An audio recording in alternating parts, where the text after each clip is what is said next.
G'day, how are you? This is going to be the second part of the series of the financial literacy and financial education section. This is this is just trying to get that knowledge into you. I did sort of say we were going to talk about the B word, and the B word, obviously, that most people associate with when you're doing this is budgets, and people don't like it. The real thing that I sort of want to sort of make sure that people understand is that budgets isn't there about constricting your spending or anything like that. It's again about this idea of knowledge. Sometimes you don't know where you spend things or how you spend things, and if you have a budget, you suddenly have an understanding of where you are, where your money is going. It is then up to you to change those things. When you do a budget, it's not about suddenly saying this is no, this is no, this is no. It's about awareness. Once you have that awareness, then you can sort of see, well, what parts are really about me? What parts are about my habits? And sometimes also money can be about your emotional state as well. We do things to make ourselves feel good. Sometimes that's about buying food, sometimes it's about buying clothes, sometimes that's about buying games, whatever it happens to be. So money can also have other things. So sometimes the budget will suddenly bring out things. And these days doing a budget is actually quite easy. You can do that very simply. You can either get something like this as the template that I've used in the past. It's very simple. It's something that I did it through Money Business. It was a course that the ANZ put together, and this is not sponsored by the ANZ or anything like that. But they did this work to really help people with their finance. But most phone apps these days, they have a sort of a budget tracker, or at least you know what you're spending things on. And even there are things like Money Smart and things, and they have budget tools in there as well. And again, like I said, it's not about really straight away thinking about constricting your spending or anything like that. It is really about awareness. Once you have an awareness of where your money is going, then you can start to see whether those things are correct or proper or what you want to be doing.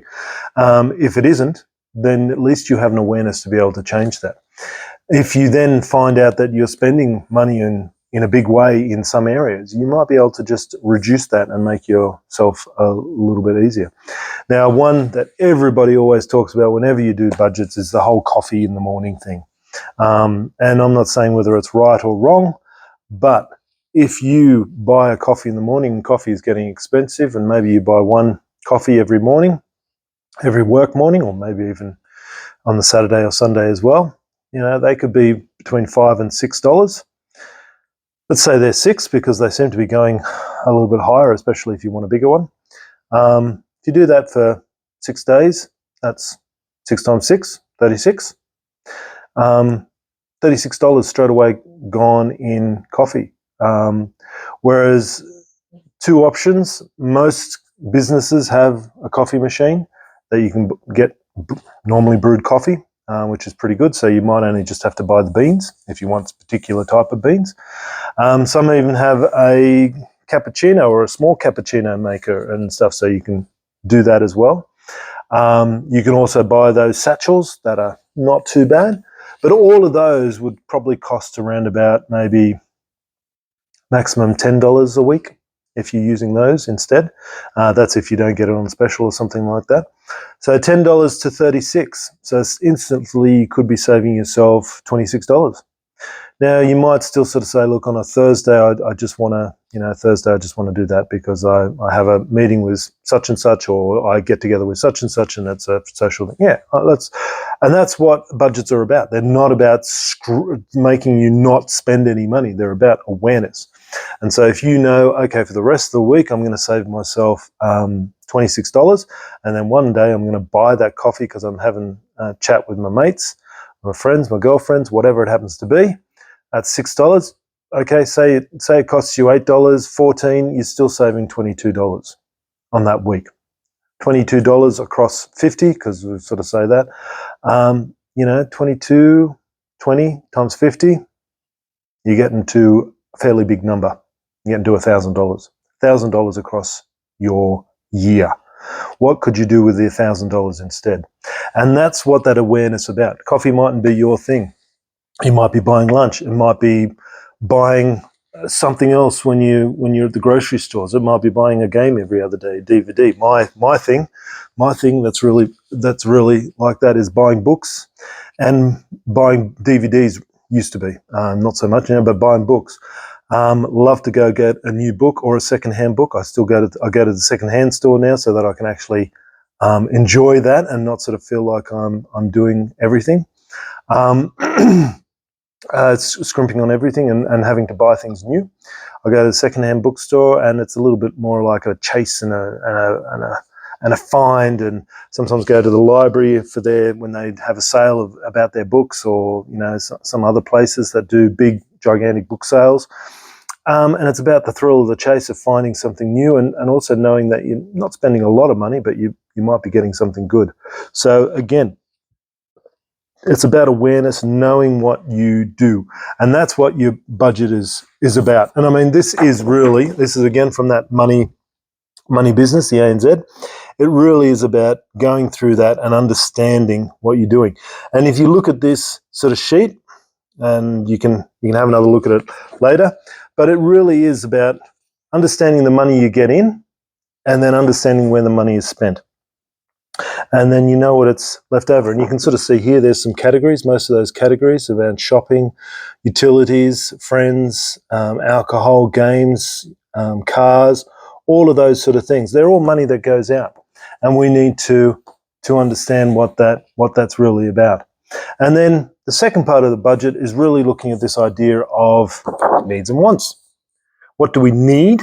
So, Maslow's hierarchy.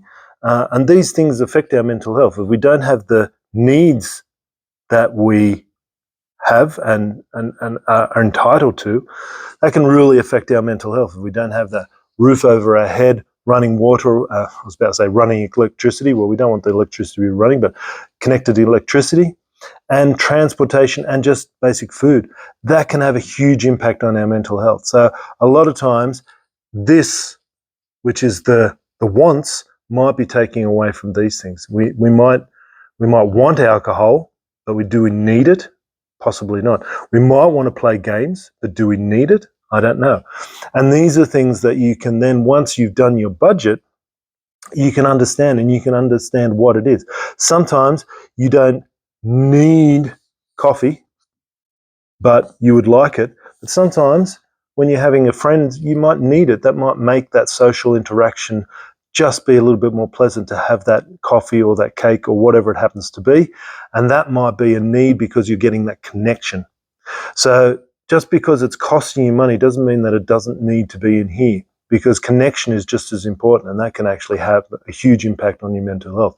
And sometimes connection needs something that comes across there, but doesn't mean that when we have that coffee by ourselves, we're getting that same sort of level of need from it as well. It might then be a want because we're trying to replicate that.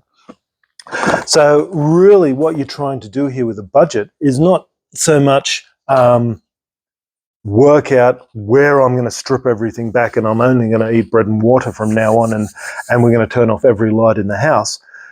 It's more about, why am I spending that money there? Is there something that I need to do that? And if there is, then that's, understand that. Don't just be sort of ignorant about it.